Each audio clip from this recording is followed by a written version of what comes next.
Hello po. Pasok po kayo sa bahay namin. Katapos ko lang maglinis. Ayan ang aming balkonahe. Tapos, ito na yung sala. Ayan. Ayan po.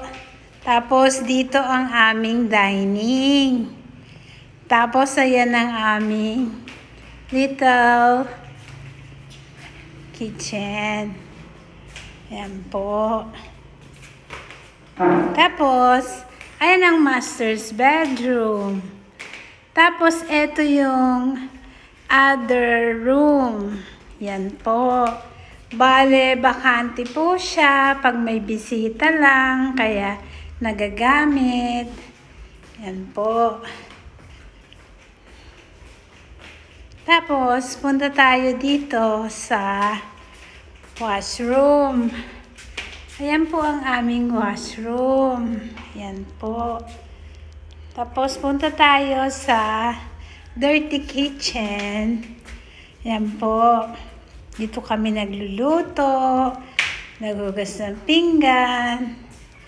Ito po yung aming lutuan sa kahoy, pero hindi na namin ginagamit.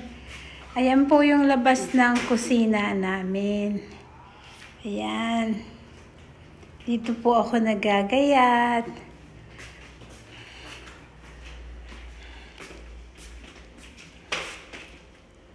Yan po. Goodbye.